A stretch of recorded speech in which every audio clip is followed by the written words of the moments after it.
This video is dedicated to James Humphreys. James, thank you. Titania versus Sisay with a terrible opening hand. We will have to mulligan. Okay, and into another bad hand, so mulligan again. We want to be seeing ramp, really. Yep, and we're not going to get into it, are we? Alright, that's the first half decent hand we've seen, but we're going to have to discard 3 cards, unfortunately. So it'll have to be a couple of lands, a Lotus Cobra, and the Rampant Growth we keep. We are on the draw here at least. But I don't fancy our odds now against Sisay, Weatherlight Captain. That is a Foundation Breaker replacing the Reclamation Sage. Another Tricycle land from our opponent, so we draw into the Sylvan Safekeeper. We'll just set up with the Lotus Cobra. And we can likely go in for Rampant Growth and the Sylvan Safekeeper next turn. And then we see a Scavenging Ooze. Noteworthy that they do have the Argoth, so maybe run Titania in this deck. Okay, a Crucible of Worlds, ready for any fetches that we can get into. We'll drop the Rampant Growth. Brings the land in tapped, triggers Lotus Cobra for a green mana, and we will play the Sylvan Safekeeper with that mana. Now, we would have been able to ramp a little bit next turn. If we played the Crucible of Worlds, we'd be able to sacrifice the lands with the Sylvan Safekeeper, replay them, and that would make us 2 mana, but yeah, we obviously have the Scavenging Ooze to worry about now. Our opponent's thrown down a Liberator, and offering up the trade with the Scavenging Ooze, I think we'll just have to take the hit there, unfortunately. Noteworthy that they don't have any mana held up for the Scavenging Ooze now though, so we'll go Crucible of Worlds. Or do we want to just blow up the Liberator? Yeah, we can wait on that, I think. Let's get down Crucible of Worlds. We can actually do it anyway, can't we? So just sacrifice the land, replayed it. We've got 1 floating from the Lotus Cobra, and I think actually we'll get rid of the Liberator here. I'm going to assume that they're going to be able to make use of that. Turn both our creatures in sideways and pass the turn. Deciding to exile our Foundation Breaker with the Scavenging Ooze as opposed to playing their commander. And then hitting us for 3, passing the turn over to us. So they do have some blue mana held up. There is a forest for us. And we're not going to be able to do what we did last turn because they do have 2 green mana held up. Throw out the forest. So I might as well just throw out the Titania at this point. Playing a Reflecting Pool, I think they're still shy of black mana. Yeah, they've got all the mana apart from black at the moment. But playing the Sisay Weatherlight Captain. Okay, another land for us. So Verdant Catacombs will make us a green when it enters. And then we'll allow our opponent to exile the Verdant Catacombs with the Scavenging Ooze. We gain 2 life. And there we go, getting rid of Verdant Catacombs with the Scavenging Ooze. But we're about to ramp ahead quite nicely with the Boundless Realms anyway. So go down to 0 cards in hand to our opponent's 5. Play Boundless Realms, we'll get 5 basics into play and make no use of the mana from the Lotus Cobra, unfortunately. And now I think we're fine to swing in with our commander, because if they double block to get rid of the commander, we can kill off the Sisay. Now the 2-1 Captain Sisay coming into play, and they can obviously buff that at instant speed, so we'll just have to take the damage here. Oh, actually, they didn't make a land here, so yeah, could have swapped out the Lotus Cobra, I suppose. Alright, and into a Return of the Wild Speaker. So might as well do that and draw 3 cards here. And hopefully they're not holding up counter magic for us. Alright, gets us into the Sylvan Scrying, so yeah, we're playing around the Scavenging Ooze really. Hopefully they'll tap out next turn and we can grab this thing back with the Eternal Witness. We won't do it now. Let's go Sylvan Scrying. I mean, assuming that they don't do anything at the end of the turn, they'll probably just exile our whole graveyard. So there is the Argoth, Sanctum of Nature. Play that. And then obviously made a green mana from the Lotus Cobra. Would be nice to tap into this and make a bear token. But yeah, I want to hold up the Heroic Intervention. Can't swing in at their Scavenging Ooze now because they can exile their own Liberator and buff the Scavenging Ooze up to a 4-4. So we'll hold back. So they start going after our stuff with Scavenging Ooze. Okay, our opponent's stuck on lands unfortunately, so we will start to sacrifice lands here. They can exile 3 lands from our bin. They can exile 3 lands from our bin, so it'll have to be 4, 5, 6, 7 lands we sacrifice here. And they just go for the exile on that straight away. So there we have 7 lands sacrificed and a bunch of stuff on the stack. And we're going to gain a nice chunk of life from each of these. And they still continue to exile our lands with the Scavenging Ooze, so clearly don't have anything to do at instant speed, luckily for us. So it might be that getting rid of the Liberator actually did us a lot of good here. Although they would have played out the artifacts at sorcery speed, wouldn't they? So maybe not. So we go round to our turn. Actually miscounted there, so during the upkeep having to sacrifice another land. Do get our opponent to tap out though. Alright, and Titania does flip round, so we get to meld into Titania, Gaea, Incarnate, and bring our lands back. That will, during the upkeep unfortunately, make a bunch of mana from the Lotus Cobra. Alright, and there we see a Song of the Dryads. So we'll have to go for the trick of sacrificing. We'll give the Titania Shroud, we'll sacrifice a forest, ready to replay it with the Crucible of Worlds, and that will make us enough mana with the Lotus Cobra and the land coming in untapped to go for Song of the Dryads onto the commander. Ironically gives them the 5th land that they need here. So now swing in with our 6/6 with Vigilance, Reach, Trample and Haste. And with that they go for exiling their own Liberator to gain a life, and the Scavenging Ooze bumps up to a 4/4. And there we go, they get into that 5th land that they needed, so 6 lands available to them at the moment. A Rith Liberated Primeval. Okay, we managed to land ourselves a Gaia's Cradle, so let's play the Gaia's Cradle into the Lotus Cobra, and then maybe we just have to waste the Heroic Intervention here. Could always fetch it back with the Eternal Witness, I suppose. But we're going to swing in here and hope that our opponent double blocks on the Titania. Okay, they don't block, we just deal 7 damage to them. It's noteworthy that Magic Online doesn't think that this is our commander. I'm not sure if that's in the rules or not, but just note that we're not dealing commander damage. So it could be that we lose this game when we otherwise would have won it. Scavenging Ooze doing some work, empties our graveyard. Vivian Monster Advocate, and then making a beast token with that. Okay, a crop rotation for us. Not entirely sure what we'd want to go for with crop rotation now. I think we have to swing in at the Vivian and encourage our opponent to block us. Could get them to double block with the Scavenging Ooze and the beast here. Okay, they just block with the beast token, so I think we just get rid of the Vivian there. They might as well have just left the beast token in play, getting rid of 2 permanents from them. Yeah, we'll just leave it like that and continue to see if they can do anything about us. Now a Black Blade Reforged. Equipping Rith with the Black Blade makes that a 12/12, and then deciding not to swing in. So we just continue in top deck mode. There's a Tireless Tracker for us, which is very slow card draw. Getting rid of that Scavenging Ooze would really speed things along for us. Not sure if they had Gavany Township in play before now, but they can now put a plus counter on the Rith. That is a 13/13 swinging in towards us. Manamo is in play as well. I think that's been in play for a while. So we do have a Reacher in Titania, but doesn't face up against the 13/13, so we'll take the hit.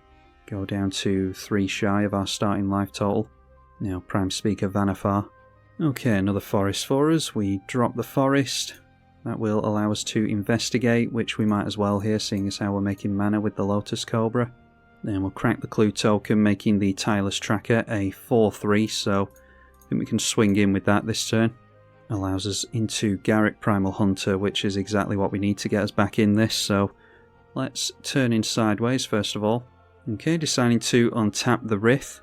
Obviously could have made our stuff indestructible there with the Heroic Intervention. I was trying to get my opponent to block with Scavenging Ooze. Anyway, seeing as how they've done that during the main phase, we'll see if we can still have a combat phase here. They really should have done that at the beginning of combat. So it is Garruk Primal Hunter, and we'll draw 8 cards. Minus that down straight away. It does kill it off, but we'll hopefully draw a bunch of cards here. It was going to die to the Rith anyway. Okay, and now we've got access to the Great Henge is really good. So I think if we go Gaia's Cradle, and the Great Henge is free, so we go down to 2 mana. Then let's see here, we play the Spring Bloom Druid. That will make some landfall for us, and actually we can start to get this game going hopefully. So we draw a card to the Great Henge, but we'll fetch the basics out of the library first. Triggers the Lotus Cobra a couple of times, triggers the Tireless Tracker as well. Okay, and going for the Scavenging Ooze onto the land now, I think that's pretty hasty. But we get them to tap another mana. Okay, there's a Scape Shift, so we could do some pretty crazy stuff with a Scape Shift. although Field of the Dead is in our hand already. I think we want crop rotation, get rid of a forest, and then we can go for the Deserted Temple here. Deserted Temple into play makes us another green mana and another clue token, and Deserted Temple is untap a target land, so untap the Gaia's Cradle. And then I think we can just go for the Allosaurus Shepherd. I'm going to hold up Heroic Intervention during my opponent's turn with the Gaia's Cradle. Okay, that's a Scoot Swarm, which will be really good next turn with the Scape Shift, so let's crack a clue token and we can pass the turn at that most likely. Okay, and the new Root Path Purifier as well will be really good to fetch out non-basics with things like the Fabled Passage. Okay, so we're just passing at that, I think. Exiling our Garruk now. Not feeding many creatures into the Scavenging Ooze at least. But I think we're about to. Unfortunately had to get rid of the Root Path Purifier, I think. Get rid of the Forest. E-Witness isn't going to be much use to us while the Scavenging Ooze is in play, so we'll get rid of that as well, so they can buff up the Scavenging Ooze to a 6/6 here. Now seeing a Mystifying Maze, so making our life really difficult here. Now it's a 14/14 Wraith swinging in at us. Okay, and they're tapping down a lot of their mana, and it's into Ugin, the Spirit Dragon. Oh dear. So I don't think... there's not really anything we can do about this. See how far they decide to mine us down. Looks like they're about to lose the Scavenging Ooze because they're exiling something, getting rid of one of our lands. And they go down to 4 loyalty, so... yeah, gonna get rid of most of our stuff here. We'll tap the Gaia's Cradle down for mana. And we do have a means of dumping a bunch of lands in the bin with the Scape Shift, so I think we can just let the Sylvan Safekeeper go here. This does mean that Argoth is in the exile zone, so we can't meld the Titania anymore, but we do have a means of grabbing things back from exile. So if we can draw into that, it'll be pretty good going. There is an Ash Barrens, and crack the second clue token is a Nature's Claim, so yeah, with the mana, might as well go Nature's Claim onto the Blackblade Reforged, and we'll basic land cycling the Ash Barrens as well to put another land in the bin. Okay, let's see how much damage we can do here. Just draw into a Lightning Greaves. It might be handy for us. So we want Field of the Dead in play. Let's go for this Scoot Swarm first. They might be able to do something with the Prime Speaker Vannifar. Alright, a Nykthos could be useful as well. We need to make multiple lands a turn. So let's drop the Field of the Dead. That triggers the Scoot Swarm to make a copy of itself. Then we'll go for the Scape Shift. We're going to get rid of all of our basics. That allows us to search up 7 lands here, so we'll make them all non-basics as best we can. Yeah, so it can be Yavimaya, Ancient Tomb, the Myriad Landscape, Tranquil Thicket, Yavimaya Hollow, Demolition Field, and we'll get a fetch as well. So there we see Field of the Dead trigger a bunch of times. Unfortunately don't have Lotus Cobra in play anymore, but we do still have the Gaia's Cradle to tap. And then we're getting a bunch of Scoot Swarms out of this as well. Ugin can still deal with all this, so we still need to do something about the Ugin. We can always go Ancient Green Warden with the Lightning Greaves and force them to block with the Prime Speaker Vannifar, or block with whatever they bring into play with that. Gaia's Cradle taps for a bunch of mana, takes us up to 25. So untap the Gaia's Cradle straight away. And we're going to get lands off the Genesis wave, so it's probably safe to tap down the Gaia's Cradle again so we can still hold up Heroic Intervention. Let's throw out the Lightning Greaves now because we're likely going to need it. Tap down the Gaia's Cradle for 45. And I'm going to leave us with 10 mana floating just in case. So X is 32, we've got 45 cards left in the deck. And we might break the client here, unfortunately. Alright, well, there's a lot of stuff. World Breaker, we've got Oracle of Muldiah, Rex Sage, the Rift Sweeper can get our land back. See Azusa as well, so we could get our commander back out if we wanted to. Greater Good, won't need the card draw, I wouldn't have thought. Green Sleeves, Marrow Sorcerer. Yeah, Tireless Provisioner, Sylvan Library, we're going to get a lot of triggers here. Overwild Hydra, we might not have any lands left to fetch. Okay, start getting this stuff in. Yep, and there we go, a whole bunch of triggers on the stack, 13 cards left in the library, and hopefully we're not going to deck ourselves, forgot about the Great Henge. 4, 5, 6, 7, 8, 9 and 10.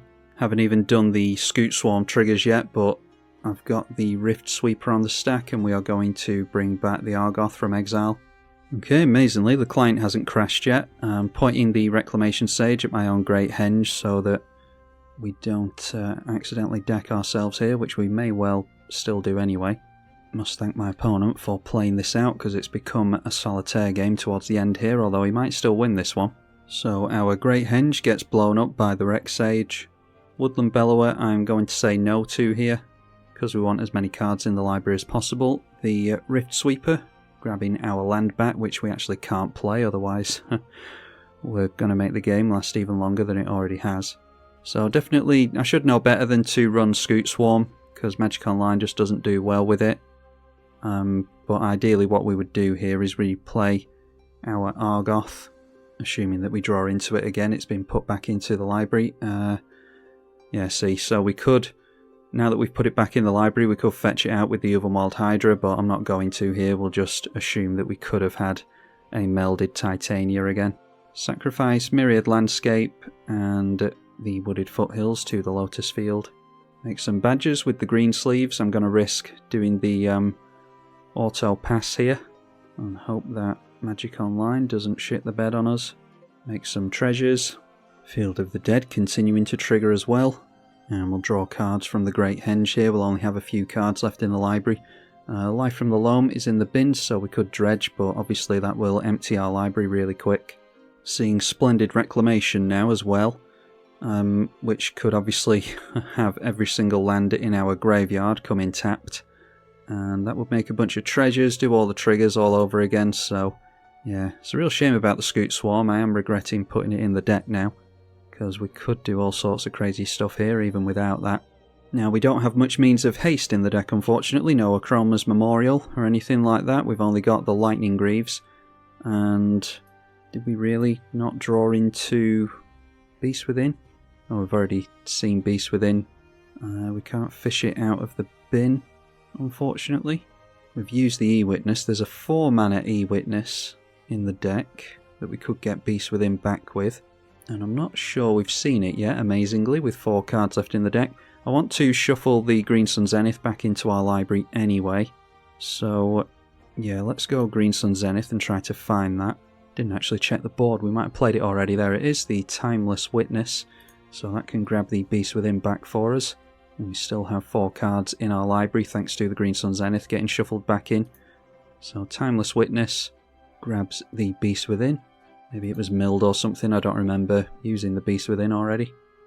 So then we've got Planeswalkers. We can untap. Yeah, we can untap the Gaia's Cradle with that one. And then we've got a bunch of mana held up, even more mana than we already do, just in case. And then the Wren and 7, I think, is just make a Tree Folk token. Maybe we should hold off on that for now, for after a board wipe. The Nissa is untap a land and turn it into a 4/4 elemental. Maybe we should just untap some forests with that. All of our lands are forests now, thanks to the Yavimaya. So Deserted Temple, the Yavimaya, the Lotus Field, and the Yavimaya Hollow. We'll throw down the Commander's Plate.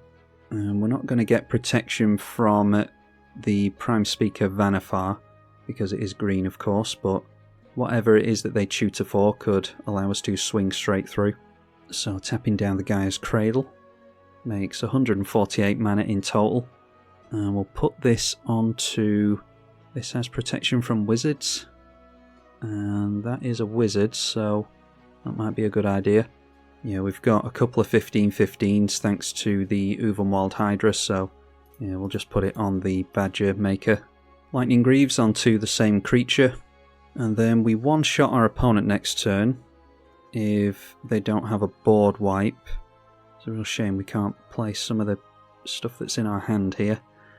Yeah, well, we'll pass with all that mana held up. Might as well just leave it there. So, go through to combat. If they want to block with whatever it is that they tutor out with the Vannifar, then we've still got removal for the Ugin, so and they know that we've got that, so they might just let Ugin go down here. Not going to go in at my opponent. I'm going to encourage them to block with the block for the Ugin, which they might do in order to force us to use the Beast Within. Okay, just letting the Ugin go down here. Might be that they've got Cyclonic Rift available to them or something like that. So managing to have Ugin go down. Yeah, we'll protect our Gaia's Cradle, I think. And then we'll put the Commander's Plate on the creature that has reach. Oh, actually, can't untap the Gaia's Cradle thanks to the Lightning Greaves, so I'll just move that quickly, and then we can use Deserted Temple to untap the Lightning Greaves, or untap the Gaia's Cradle. Alright, and yeah, I'm scared to do anything else, so we'll pass the turn at that and see if our opponent's got anything for us. Heroic Intervention will hopefully save us, but there's no guarantee of it. We have to discard some stuff to hand size. And finally, our opponent gets another turn. Massive thank you to my opponent for deciding to play this one out. That is a Spawning Kraken. Whenever a Kraken, Leviathan, Octopus or Serpent you control deals damage to a player, create a 9/9 Kraken. So I don't think that's going to help them here. Unless they want to sacrifice it to the Prime Speaker Vannifar, which is exactly what they do. And that takes our opponent into an Old Gnawbone, which they don't have haste for, unfortunately.